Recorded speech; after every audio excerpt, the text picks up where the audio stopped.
Ini pria yang dimaksud oleh dermawan Zhang. Pendeta Taois mengalihkan pandangannya ke arah Handi segera setelah dia memasuki gerbong. Memang, saya adalah rekrutan baru yang dimaksud oleh saudara Zhang. Saya menghargai kunjungan Anda. Tetapi saya khawatir Anda kemungkinan besar juga tidak akan berdaya untuk memperbaiki kondisi saya. Saya akan dapat pulih setelah beberapa bulan istirahat dan penyembuhan. Handi menjawab dengan suara tenang. Nankisi tidak kesal dengan penolakan Handi. Sebaliknya, dia hanya memasang senyuman tipis dan berkata, kamu sudah menguasai lapisan ketiga seni Vajra. Jadi kekuatanmu tidak kalah dengan milikku. Namun ada banyak perbedaan antara kultivator dan pejuang pemurnian tubuh seperti Anda.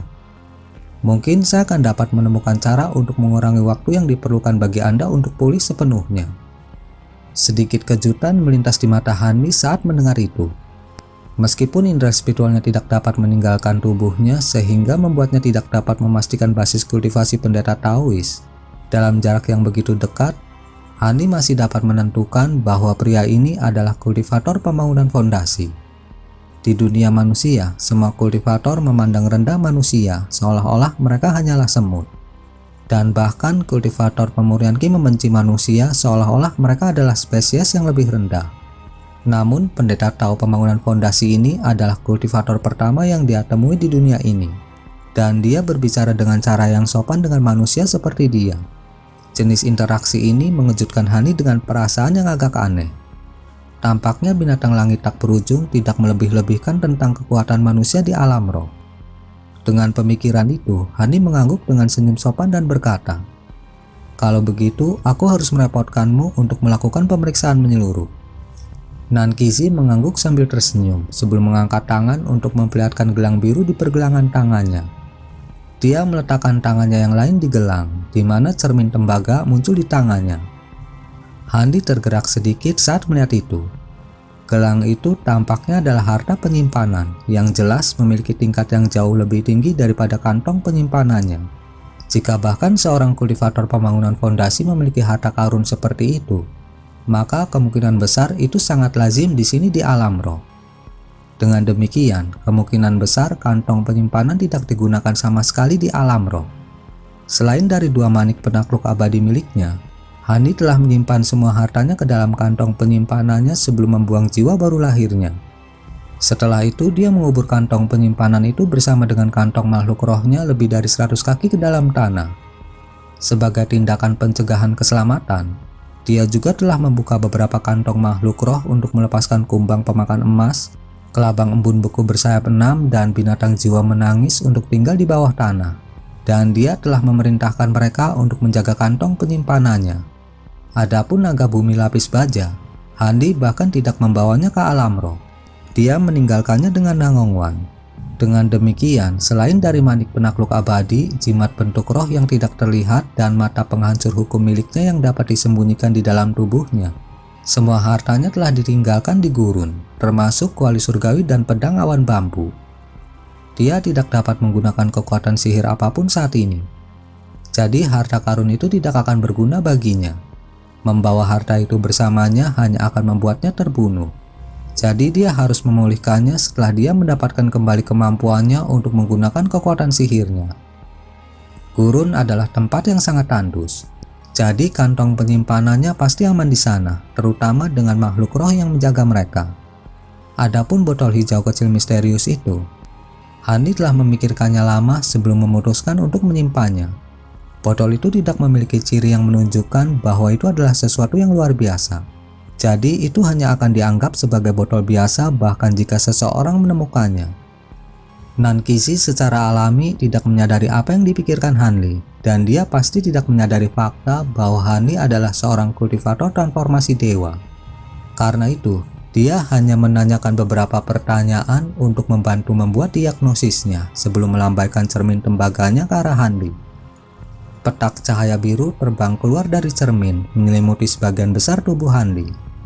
Nankisi kemudian memejamkan mata. Tampak seolah-olah dia mencoba merasakan sesuatu melalui penggunaan harta karun di tangannya. Setelah beberapa saat, sedikit kejutan muncul di wajah kultivator pembangunan fondasi itu. Beberapa saat kemudian, dia membuka matanya lagi dan menilai Hani dengan ekspresi yang agak aneh. Apa itu? Hani bertanya. Dermawan Han, saya sarankan Anda untuk lebih menjaga diri sendiri. Saya dapat melihat banyak meridian Anda rusak, yang menunjukkan kepada saya bahwa ki spiritual yang tidak mencukupi disuntikan ke dalam tubuh Anda selama kultivasi seni Vajra. Atau Anda tidak memiliki cukup pil untuk membantu Anda selama proses itu. Kita manusia tidak memiliki tubuh yang kuat sejak lahir seperti binatang iblis. Jadi kita harus sangat berhati-hati saat memurnikan tubuh kita.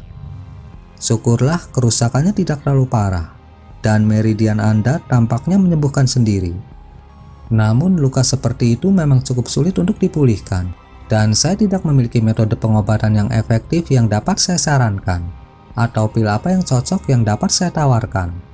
Satu-satunya hal yang dapat saya lakukan adalah membuat jimat untuk membunuh sedikit rasa sakit, agar proses pemulihan lebih mudah ditanggung. Nankisi menjawab dengan senyum asam.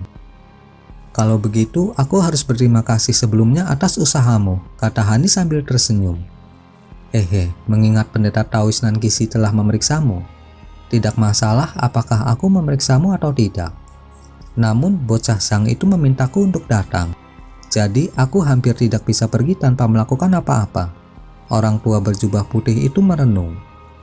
Kamu terlalu rendah hati penolong Fu. Teknik jarum emas mendalam yang diturunkan dalam keluarga Fu telah menyelamatkan banyak nyawa. Dan bahkan banyak kultivator telah mendapatkan manfaat darinya. Saya yakin Anda akan jauh lebih mampu daripada saya ketika harus memperbaiki kondisi Dermawan Han. Pendeta Taois itu menjawab dengan rendah hati. Aku hanya murid dalam nama keluarga Fu, jadi aku tidak tahu apa-apa tentang teknik jarum emas yang mendalam. Kamu terlalu tinggi menilaiku, pendeta Taois Nankisi. Pria tua itu menggelengkan kepalanya sebagai jawaban. Nankisi hanya terkekeh dan menyingkir. Pria tua berjubah putih itu melangkah maju dan mengambil tempatnya di sisi Hanli. Dia mengangkat tangan dan meraih salah satu pergelangan tangan Hanli, lalu mengangkat tangannya yang lain ke udara saat beberapa garis cahaya keemasan melesat. Cahaya keemasan menampakkan diri sebagai jarum emas tipis yang tertanam di tubuh Hanli. Hanli benar-benar tidak bisa bergerak beberapa saat yang lalu, tetapi begitu jarum itu masuk ke tubuhnya, dia melompat ke posisi duduk seperti Jack in the Box. Liu-er cari sesuatu untuk dia bersandar.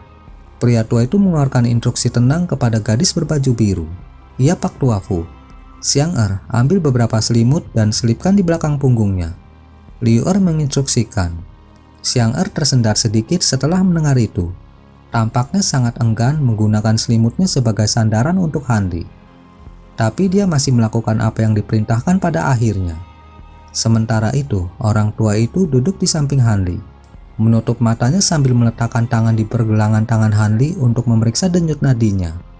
Hanli memandang pria itu dalam diam, dan dia bisa merasakan aliran energi lemah yang dengan cepat mengalir melalui berbagai bagian tubuhnya. Jika bukan karena indera spiritualnya sangat kuat, akan sangat sulit untuk mendeteksi aliran energi itu. Pria tua itu sepertinya telah merasakan pengawasan Hanli, dan dia membuka matanya untuk menemukan Hanli menatapnya dengan sedikit senyum di wajahnya. Pada saat itu, Xiang-er sudah membawa setumpuk selimut ke mereka. Sebelum lelaki tua itu harus mengatakan apapun, dia sudah menyelipkan selimut di belakang punggung Hanli. Hanli menyandarkan punggungnya ke selimut dan disambut oleh aroma harum samar saat dia mengucapkan kata-kata terima kasih kepada Xiang-er. Sebagai tanggapan, Xiang-er hanya memberikan jawaban terpotong yang tidak dingin atau menyenangkan. Hanli tidak mempedulikan sikapnya saat dia terus mengamati pria tua itu. Saat ini, Pak Tua Fu melambaikan tangan di udara, dan jarum emas lain muncul di telapak tangannya. Itu sedikit lebih panjang dari yang sudah tertanam di tubuh Hanli. Pria tua itu dengan ahli mengencangkan dua jari di sekitar jarum, sebelum lengannya berubah menjadi kabur, saat dia dengan cepat menusuk jarum ke berbagai tubuh Hanli secara berurutan. Hanli merasa seolah-olah titik akupuntur yang tak terhitung jumlahnya di tubuhnya telah ditusuk bersamaan. Sensasi berdenyut kemudian mulai mengalir melalui anggota tubuhnya, dan Hanli menemukan bahwa dia bisa perlahan mengangkat lengannya. Semua orang menarik nafas tajam bersamaan saat melihat itu. Tidak hanya empat mata wanita muda yang dipenuhi kekaguman, Nankisi juga cukup terkesan. Seperti yang diharapkan, teknik jarum emas mendalam dari keluarga Fu benar-benar sangat luar biasa. Pendeta Daois itu terkekeh. Bukan apa-apa, yang saya lakukan adalah memulihkan sementara tingkat mobilitas tertentu ke anggota tubuhnya. Namun Anda masih tidak bisa menggunakan kekuatan apapun, atau meridian Anda bisa pecah dalam skala besar. Lelaki tua itu memperingatkan dengan ekspresi tegas. Terima kasih Pak Tuafu. Hanli sangat gembira saat dia melenturkan jari-jarinya. Dia telah mempelajari teknik jarum serupa di dunia manusia, dan dia mengira dirinya ahli dalam teknik ini. Tapi dia bahkan tidak seujung kuku Pak Tuafu ini. Sungguh menakjubkan berpikir bahwa seseorang benar-benar dapat menciptakan keajaiban seperti itu hanya dengan teknik jarum. Namun hatinya tersentak saat mendengar kata-kata peringatan yang diucapkan lelaki tua itu kepadanya. Setelah memastikan bahwa Hanli memang bisa menggerakkan anggota tubuhnya lagi, Pak Tuafu melambaikan tangan ke arah Hanli, di mana cahaya keemasan menyala, dan semua jarum melepaskan diri dari dalam tubuh Hanli sebelum menghilang ke dalam lengan baju pria tua itu. Hanli perlahan turun dari bangku dan mengambil beberapa langkah kecil. Hanya itu yang bisa saya lakukan untuk Anda. Anda harus memulihkan meridian Anda sendiri. Saya masih memiliki beberapa hal yang harus diselesaikan. Jadi saya tidak akan tinggal di sini lebih lama lagi. Pria tua itu bangkit dan bersiap untuk pergi. Nankisi mengangguk setelah mendengar itu dan dia mengeluarkan beberapa jimat sebelum melambaikan tangan di udara. Semua jimat itu kemudian berubah menjadi seberkas cahaya biru yang menghilang ke tubuh Hanli. Segera setelah itu, Pendeta Taois juga berdiri untuk pergi. Karena itu, keempat remaja putri menemani mereka keluar dari gerbong sebelum menutup pintu lagi. Saat ini, Hanli telah duduk di kursi dengan mata tertutup. Tampaknya mengalami efek jimat di dalam tubuhnya. Keempat wanita muda itu saling memandang setelah kembali ke kereta sebelum Liu Er tiba-tiba tersenyum dan bertanya, "Saudara Han, apakah kamu benar-benar menguasai lapisan ketiga seni Vajra?" "Aku hanya beruntung," jawab Hanli dengan sikap ambigu. "Anda tampaknya tidak lebih dari 30 tahun. Namun Anda sudah mencapai tingkat penguasaan yang tinggi dalam seni Vajra. Tidak heran jika pemimpin Zhang sangat menghormati Anda, Saudara Han." Liu Er memuji dengan sedikit senyum di wajahnya. "Kamu terlalu baik, Saudari Liu Er. Ngomong-ngomong, aku sudah menandatangani kontrak kutukan darah. Tapi sebenarnya aku tidak tahu banyak tentang perusahaan Timur Surgawi. Bisakah kamu memberitahuku tentang itu?" Hanli bertanya sambil tersenyum. "Sepertinya Anda bukan dari daerah asal surgawi kami, Saudara Han. Jika tidak, Anda tidak akan menanyakan pertanyaan seperti itu." Liu Er terkekeh dengan sedikit geli di matanya. "Kenapa kamu berkata begitu? Apakah perusahaan Timur Surgawi cukup terkenal di daerah ini?" Hanli agak penasaran mendengarnya. "Terkenal, memang benar, Saudara Han. Perusahaan kami adalah salah satu dari 3 perusahaan terbesar di seluruh wilayah asal surgawi. Dan kami memiliki cabang di beberapa ratus kota. Cabang utama kami bahkan telah didirikan di kota asal suci surgawi." Liu Er menjawab dengan ekspresi sedikit sombong. Sayangnya, semua itu tidak berarti apa-apa bagi Hanli yang baru saja naik ke alam roh. Dalam benaknya, beberapa ratus kota tidaklah banyak. Negara kecil manapun di dunia manusia dapat dengan mudah terdiri dari beberapa ratus kota. Namun tampak dari nada sombong Liu Er bahwa ini sudah merupakan pencapaian yang luar biasa. Hanli tidak tahu apakah itu karena dia tidak melihat organisasi yang benar-benar kuat, atau jika kota-kota di sini jauh lebih besar daripada di dunia manusia. Bagaimanapun, dia berpura-pura memasang ekspresi agak terkesan saat dia mengangguk dan berkata, "Begitu.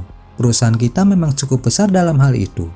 Saya mendengar dari percakapan Anda sebelumnya bahwa kita sedang menuju ke kota Anyuan. Di mana itu dan berapa lama lagi kita sampai di sana?" "Kamu pria licik, kamu menguping pembicaraan kami." Seorang wanita muda dengan gaun merah terkekeh. Hanli berdeham, tidak bisa berkata-kata. Mereka telah berbicara dengan suara yang begitu keras, sehingga akan sangat sulit untuk tidak mendengar percakapan mereka. "Jangan kasar, Seng Er. Tolong jangan memasukkan kata-katanya ke hati kakak Han. Seng Er masih cukup muda dan dia tidak memiliki niat buruk."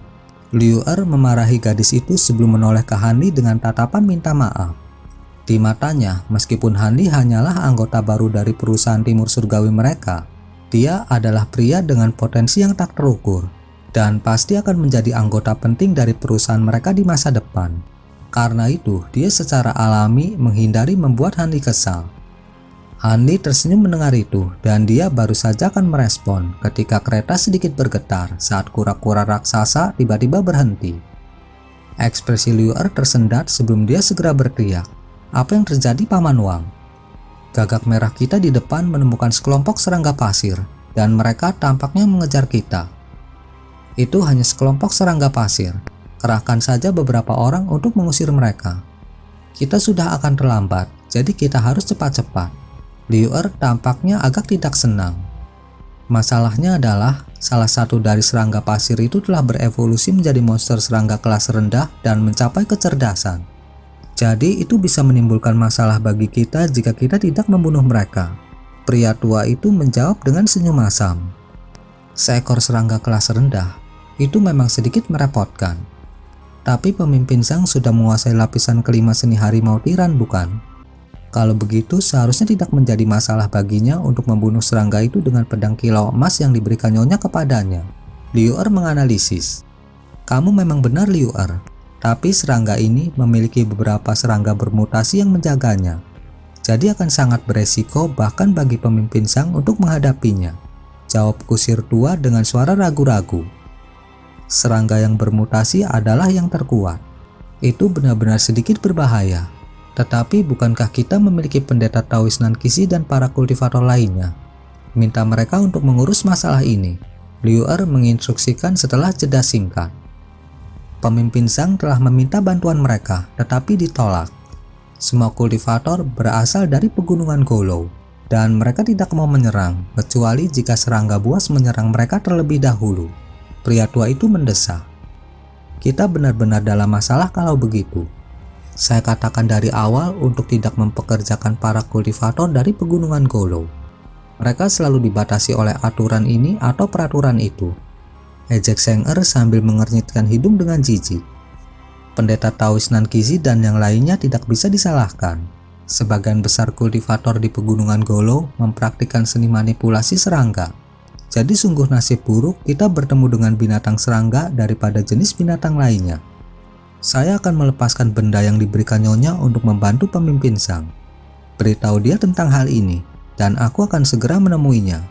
Ekspresi muram muncul di wajah Liu Er.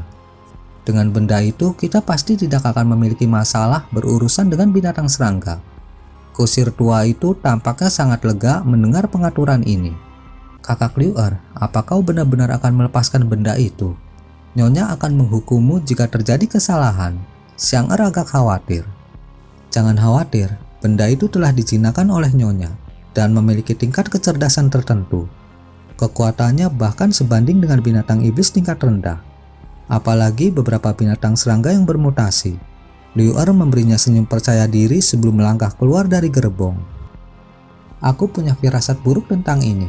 Aku akan memeriksanya. Zhang Er menggigit bibir bawahnya sebelum juga berangkat dari kereta. Zhang Er dan gadis terakhir saling pandang sebelum senyum masam muncul di wajah mereka. Tak satu pun dari mereka mengatakan apa-apa, tetapi mereka tampaknya memiliki pemahaman diam-diam satu sama lain karena mereka juga keluar dari gerbong. Karena itu, Hanli adalah satu-satunya yang tersisa di gerbong. Dia duduk di kursinya dan menyipitkan matanya dengan ekspresi kontemplatif di wajahnya. Beberapa saat kemudian, raungan gemuruh harimau ganas yang dipenuhi rasa haus darah meletus dari dekatnya. Hanli bergerak sedikit saat mendengar itu sebelum perlahan bangkit dan berjalan menuju pintu kereta. Setelah membuka pintu, Hanli melangkah keluar dari kereta dengan santai, berdiri di tepi cangkang kura-kura raksasa saat dia melihat ke kejauhan. Cahaya ketujuh bulan di langit menerangi sekeliling mereka, jadi Hanli bisa melihat segala sesuatu di sekitarnya dengan sangat jelas. Dia bisa melihat bahwa gerobak mereka membentang sekitar 500 meter dan ada lebih dari 30 hewan kura-kura raksasa terletak secara berkala di garis itu. Kebanyakan dari mereka membawa peti kargo besar yang tidak lebih kecil dari kura-kura itu sendiri. Dan semuanya juga memiliki 4 atau 5 penjaga lapis baja yang berdiri di punggung mereka. Pada saat yang sama, ada juga kesatria yang menunggang kuda serigala raksasa yang berjalan di kedua sisi mereka, memastikan bahwa mereka dijaga dengan sangat baik. Namun tidak satupun dari kura-kura raksasa itu menarik perhatian Hanli. Sebaliknya, dia lebih tertarik dengan benda berbentuk kubus yang tingginya sekitar 20 kaki yang diselimuti kain hitam berkilauan. Saat ini, pria paruh baya, 4 wanita muda, dan Nankizi semuanya berdiri di sekitar benda itu. Geraman rendah keji bisa terdengar dari balik kain. Selain itu, ada rune yang berkilauan di atas permukaan kain, menandakan bahwa itu adalah harta karun kelas rendah. Saat ini, Liu Er sedang memegang lencana di tangannya. Cahaya biru memancar dari dalamnya. Meskipun mereka berada cukup jauh, Hanli dapat melihat semua yang mereka lakukan dengan sangat jelas melalui penggunaan mata roh cerahnya. Dengan demikian, dia bisa melihat sekilas gelang hijau di tangan Liu Er, yang memiliki batu roh kecil berkilauan yang tertanam di permukaannya. Ekspresi kontemplatif muncul di wajah Hanli saat melihat itu. Tampaknya yang disebut alat roh ini hanya dapat digunakan oleh manusia jika mereka memiliki sumber kekuatan eksternal. Melihat mereka memiliki batu roh yang tertanam di dalamnya, itu jelas bahwa mereka akan kehilangan kemanjurannya setelah ki spiritual di dalam batu roh itu habis. Saat Hanli merenungkan gagasan ini, kain hitam itu tampaknya telah menyerap cahaya biru yang cukup, dan itu tiba-tiba menghilang sebagai hamparan asap hitam yang luas, menampakkan sangkar binatang keperakan yang dibuat dengan rumit. Di dalam kandang itu ada binatang harimau merah tua. Dari penampilan luarnya, binatang ini tampak tidak berbeda dari harimau biasa, selain dari bulunya yang berwarna merah seperti darah. Namun semua pengamat dikejutkan oleh rasa takut yang tidak disengaja saat mereka mengarahkan pandangan mereka ke arah binatang ini. Saat melihat begitu banyak orang berdiri di sekitar kandangnya, cahaya ganas tiba-tiba melintas di mata binatang itu. Tiba-tiba itu menerkam dengan keras, menabrak kandang dengan keras, menyebabkan seluruh kandang bergetar hebat. Ekspresi semua orang berubah saat mereka mundur tanpa sadar. Liu Er menarik nafas dalam-dalam sebelum mengangkat lencananya lagi, di mana cahaya merah mulai muncul di atas lencananya. Anehnya, begitu harimau itu melihat cahaya merah ini, kilatan ganas di matanya segera menghilang, dan dia berbaring di tengah kandang seperti anak kucing yang jinak. Sang Kui dan yang lainnya sangat lega melihat itu.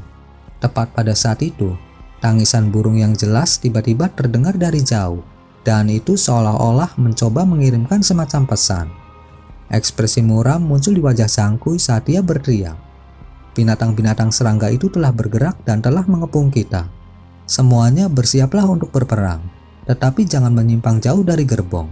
Biarkan mereka mendatangi kita. Aku akan memimpin sebuah kelompok untuk membunuh iblis serangga tingkat rendah itu. Tak satu pun dari serangga ini memiliki kecerdasan. Jadi begitu makhluk itu mati, semua serangga akan menyebar dengan sendirinya. Kata-katanya menimbulkan kehebohan di seluruh pasukan. Mereka semua mulai berkumpul menuju kura-kura raksasa yang membawa kargo. Dan semua kesatria telah menarik pedang mereka saat mereka duduk di atas tunggangan serigala besar mereka dengan ekspresi waspada. Sementara itu, Liu Er mengeluarkan perintah dan seseorang membuka kandang untuk melepaskan harimau itu. Kusir tua menoleh ke Hanli sambil tersenyum dan berkata, "Saudaraku Han, kamu belum pulih dari luka-lukamu, jadi lebih baik jika kamu kembali ke gerbong untuk keselamatanmu. Binatang serangga itu tidak bisa melompat, dan gerbong terbuat dari kayu besi berat, jadi Anda akan aman di sana. Terima kasih atas perhatianmu. Aku belum pernah melihat binatang serangga sebelumnya, jadi aku ingin melihatnya sendiri. Jika di sini berbahaya, aku pasti akan kembali ke gerbong," jawab Hanli dengan senyum acuh tak acuh. "Hehe, kalau begitu orang tua ini tidak akan menghalangi Anda lebih jauh, saudara Han." Kusir tua itu terkekeh dan tetap diam. Hanli tersenyum dan melihat sekelilingnya. Kemudian dia berdiri dari kura-kura tanpa berkata apapun. Karena kura-kura raksasa berada di tengah karavan, dia berhenti di tempatnya. Kereta kura-kura lainnya juga dengan cepat berkumpul di sekitarnya. Tidak lama kemudian, lebih dari 30 kereta kura-kura berputar mengelilingi satu sama lain. Para prajurit yang menunggang serigala besar berkumpul bersama dalam sebuah kelompok yang berjumlah lebih dari 50. Menciptakan perimeter pertahanan di sekitar mereka. Seorang pria besar dengan wajah bekas luka sedang memimpin mereka, dan anehnya wanita muda berjubah biru itu bercampur di antara mereka dengan harimau merah berjongkok di sampingnya. Tangisan burung terdengar dari kejauhan, dan sepertinya semakin dekat dan lebih kuat seiring berjalannya waktu. Beberapa burung merah kecil segera muncul dan terus berputar di udara. Pria dengan bekas luka itu berteriak dengan kasar, "Bersiaplah untuk bertarung." Suruh kura-kura berbaring dalam posisi bertahan penuh. Dengan demikian, pengemudi kura-kura memecahkan cambuk di atas kepala kura-kura, dan masing-masing kura-kura perlahan-lahan berjongkok, lalu menarik kepala dan kaki mereka ke dalam cangkang besar mereka. Mereka tampak sama seperti batu besar berwarna biru langit. Suara gempa bumi terdengar dari jauh dengan awan debu besar menyembur dari tanah dan melonjak ke arah mereka. Wajah pria dengan bekas luka itu menjadi sedingin es dan dia tanpa berkata-kata melambaikan tangannya. Para prajurit mengangkat tongkat gigi serigala mereka dengan cara yang terlatih. Ketika Hani melihat itu, jejak kejutan muncul dari wajahnya. Tetapi sebelum dia bisa memikirkan lebih banyak tentang masalah ini, dia melihat sesuatu yang membuatnya terkejut. Pria dengan bekas luka itu tiba-tiba melemparkan pil obat hijau ke mulutnya, segera mengeluarkan teriakan besar setelahnya. Cahaya kuning beredar ke seluruh tubuhnya, dan bulu kuning tipis menyembul dari kulitnya, mengubah iris matanya menjadi hijau tua. Setelah itu, dia membenturkan kakinya ke serigala yang dia tunggangi, dan serigala itu segera melesat ke depan dengan raungan. Prajurit lainnya tidak mengalami transformasi yang begitu aneh. Tetapi dengan mengedarkan teknik mereka sendiri, cahaya bersinar dari tubuh mereka, dan mereka mengikuti pemimpin mereka dalam serangan tanpa rasa takut. Beberapa puluh prajurit menyapu awan debu saat mereka menyerang ke depan. Apa yang sedang terjadi? Mungkinkah orang itu adalah binatang iblis yang bermetamorfosis? Dari kurangnya reaksi para prajurit, pemandangan itu biasa terjadi di alam roh. Tampaknya saya perlu menghabiskan lebih banyak waktu di alam roh untuk memahaminya. Terlepas dari itu, transformasi pria dengan bekas luka dan yang disebut tubuh roh itu adalah sesuatu yang belum pernah saya dengar di dunia fana.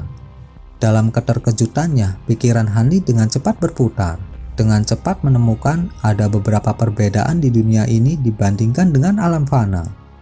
Pada saat itu, pria dengan bekas luka itu membiarkan pasukannya sejauh 1 kilometer dari karavan untuk menemui awan debu yang bergolak. Segera setelah itu, suara pertempuran dan teriakan mengikuti, tetapi hanya bagian tengah dari awan debu yang dihentikan. Sisi-sisinya berpisah dan terus menyerang ke arah karavan. Dalam sekejap mata, debu melayang di atas para prajurit dan menyembunyikan mereka. Serang! Tidak diketahui siapa yang mengeluarkan teriakan pertama. Tetapi setelah itu, para penjaga yang tetap di karavan mengangkat busur mereka dan mulai melepaskan anak panah mereka. Hujan anak panah meluncur dari karavan. Terdengar suara gedebuk saat panah mendarat dan momentum awan debu sangat melambat. Tapi segera setelah itu, awan bergulung menjauh saat beberapa siluet hitam menerkam dari debu untuk menampakkan cacing kuning yang panjangnya 3 meter. Mereka masing-masing tampak sangat datar dan memiliki mulut besar di kepala mereka. Mereka juga memiliki sepasang antena yang melambai dari atas kepala mereka. Inilah yang disebut binatang serangga. Ketika Hani melihat mereka, wajahnya sedikit berubah. Dia membunuh binatang iblis yang tak terhitung jumlahnya selama waktunya di Laut Bintang yang tersebar. Tetapi mereka jauh lebih mematikan dan kuat daripada cacing saat ini di hadapannya. Begitu cacing muncul, suara angin yang merobek terdengar, diikuti oleh kilatan selusin anak panah yang menembus cacing. Tapi selain dari satu anak panah yang mengenai salah satu mulut mereka, luka lainnya sepertinya tidak mematikan. Sebaliknya, itu hanya membuat cacing semakin agresif. Terlepas dari darah yang bocor dari tubuh mereka, mereka menerkam ke kura-kura terdekat. Keempat penjaga di kura-kura itu tetap tenang dan mengacungkan pedang mereka untuk menghadapi serangan itu. Jelas, mereka mengembangkan teknik yang aneh. Meskipun mereka tidak dapat mengalahkan cacing dalam satu pukulan, setiap serangan mereka meninggalkan luka panjang pada tubuh cacing, memaksa mereka untuk jatuh. Untuk sesaat, cacing besar itu bergerak-gerak di tanah, menderita luka berat. Tapi kemudian lebih banyak cacing raksasa muncul dari awan debu. Perlahan-lahan menetes keluar secara beruntun. Dalam sekejap mata, karavan itu menemukan diri mereka dikepung. Secara alami, pertempuran besar meletus. Teriakan dan bilah menari tiba-tiba bercampur. Darah tersebar di udara. Di tengah gerbong kura-kura, Hani berada dalam posisi paling aman. Tetapi selain dia dan pengemudi kereta, tidak ada orang lain yang hadir. 3 wanita muda bersamanya telah menghilang pada waktu yang tidak diketahui. Karena tidak perlu khawatir tentang keselamatannya untuk saat ini, Hani melihat pertempuran di sekitarnya di waktu senggang, tapi beberapa saat kemudian dia tanpa sadar mengerutkan kening. Seperti yang dikatakan kusir tua itu, karena ukuran cacing yang sangat besar, ada batasan seberapa tinggi mereka bisa melompat. Kebanyakan dari mereka hanya bisa melompat ke sisi cangkang kura-kura, tidak melewatinya, memberi penjaga kesempatan untuk menyerang. Hasilnya, para penjaga memiliki keuntungan besar sejak awal. Tetapi karena jumlah cacing yang sangat banyak, awan kuning masih belum hilang. Tidak mungkin untuk melihat jumlah mereka yang sebenarnya. Tetapi dalam waktu yang singkat, lebih dari 300 cacing telah menyerang karavan. Meskipun gerakan cacing canggung, mereka masing-masing memiliki kulit yang kasar dan daging yang tebal. Bahkan dengan selusin tebasan, cacing bisa terus menyerang selama tidak ada bagian vital mereka yang terkena. Meningkatnya jumlah cacing berarti tidak mungkin untuk mempertahankan pertahanan yang ketat. Akhirnya, beberapa dari mereka berhasil melompati kura-kura tersebut dan melukai para penjaga. Jika seseorang tidak bisa menghindar, dia akan kehilangan lengannya karena mulut cacing yang besar. Jika cacing datang dari belakang, mungkin saja seseorang kehilangan kepalanya. Dan ketika mereka berhasil melompat ke atas kura-kura itu, mereka juga bisa menggunakan antena tebal mereka sebagai senjata ganas. Seiring berjalannya waktu, situasi karavan semakin memburuk. Satu-satunya tempat yang damai adalah beberapa kereta kura-kura di tengah karavan, tempat Handi kebetulan berada. Tatapan Handi mengembara sejenak dan dia menoleh melihat ke gerbong lain di dekatnya.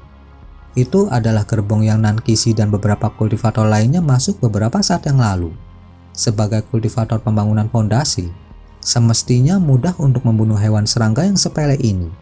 Tetapi mereka belum melakukan tindakan sedikit pun. Para kultivator ini tidak berniat mengambil tindakan.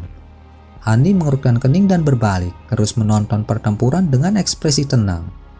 Pada saat itu, lebih dari 20 penjaga mati atau terluka parah oleh cacing, dan penjaga yang tersisa mulai terlihat kelelahan.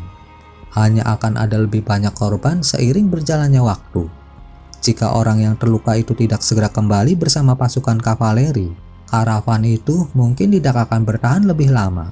Namun, Hani tidak mengkhawatirkan dirinya sendiri. Meskipun Hani tidak dapat menggunakan teknik sihir apapun dan meridiannya belum sembuh, dia mengolah lapisan keempat dari seni Blackjet. Tubuhnya sangat kuat, gigi cacing tidak akan bisa melukainya. Selain itu, dia memiliki 2 manik-manik penakluk abadi, sesuatu yang dapat sangat melukai kultivator iblis tahap transformasi dewa jika dia membuat mereka lengah. Karena itu, Hani dapat mengamati pertempuran tersebut tanpa khawatir. Tidak baik, kakak Xiang Er, situasinya terlihat buruk. Kita harus segera bertindak. Suara jernih seorang wanita muda terdengar dari belakangnya. Ekspresi Hani bergerak saat dia perlahan berbalik. Di salah satu punggung kura-kura besar, Xiang Er dan 2 wanita muda lainnya tiba-tiba muncul. Ketiganya memegang satu set bendera kecil. Wanita berpakaian merah dengan ekspresi cemas yang termuda di antara mereka adalah orang yang berbicara. Wanita muda berjubah hijau berkata, "Tidak apa-apa, masih ada waktu. Mari kita segera menempatkan formasi kecil musim semi kembali. Meskipun kita kehilangan kakak Liu Er, kita akan dapat menahannya untuk beberapa waktu." Ketiganya kemudian dengan cepat berdiri dalam formasi dan mengeluarkan kain seukuran baskom. Mereka meletakkannya di tanah untuk mengungkapkan diagram pembentukan mantra berukuran besar. Hani menyaksikan itu dengan ekspresi aneh di wajahnya. Pada saat itu, ketiga wanita itu mengibarkan bendera kecil di tangan mereka dan memperlihatkan gelang di pergelangan tangan mereka yang tertancap dengan batu roh. Saat ketiganya bernyanyi, bendera kecil dan gelang menyala dan pergelangan tangan mereka gemetar. Ketiga bendera tiba-tiba menembus ke dalam diagram formasi dan memancarkan fluktuasi ki spiritual samar saat menyebarkan cahaya putih di sekitarnya. Cahaya putih menyapu penjaga di sekitarnya dan menghilang ke dalam tubuh mereka. Akibatnya, para penjaga segera dihidupkan kembali. Tidak hanya penampilan kelelahan mereka lenyap, tetapi kekuatan luar biasa meledak dari tubuh mereka. Senjata di tangan mereka yang awalnya berat menjadi gesit, berkedip dengan cahaya dingin saat mereka memotong cacing sekali lagi. Ketika Hani melihat itu, dia tersenyum dingin.